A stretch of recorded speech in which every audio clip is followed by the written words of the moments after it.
What I'm here today to announce with our friends from the Royal Women's is that we will be rolling out a program that will make enormous differences to the lives of so many families and so many women in particular.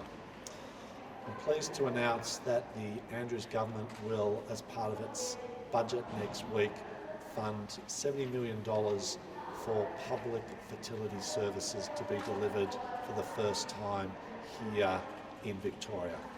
We want to make sure that delivers important services for both the planning, the delivery and the access to assisted reproduction technology services that have in many ways been really hard to get for so many parts of the Victorian community.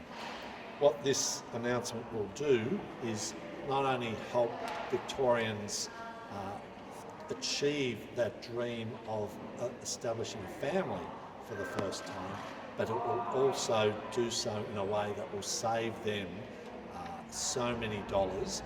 We estimate up to $10,000 per family to achieve the goal, the dream of establishing a family through the work that assisted reproduction technology can deliver. This $70 million will be made up of $20 million in capital infrastructure spending for the services that will be needed to deliver the important IVF, ICSI and other changes associated with assisted reproduction technology delivery. But it will also be $50 million for the important services. We estimate that not only do we need to establish this genuine public fertility service here in Victoria for the first time, we estimate that will need more doctors, more nurses, more counsellors, more supports to deliver it. But it will also need, for the first time, a public sperm and egg bank, so as to make sure that the necessary services to help families achieve their goal of a family is delivered early. We will be making sure that this delivers through an expression of interest process of support, important supports for those communities that in many ways have been cut out from the delivery of assisted reproductive technology, which has grown year on year on year for every year for as long as we can remember.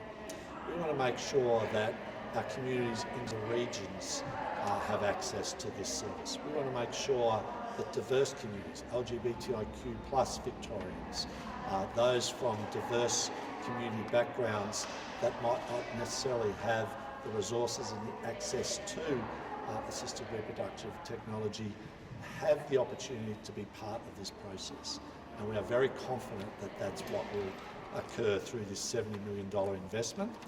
It will bring the joy and the aspiration of establishing a family within reach in an equitable, accessible way with this $70 million investment. I'm very pleased that the Andrews government is able to deliver on its election commitment to do this. It builds on the important work that several reports, be it the Gorton report, be it the Health Complaints Commissioner's report, be it consumer groups' reports, who've identified some of the challenges that the assisted reproductive technology private system has in place.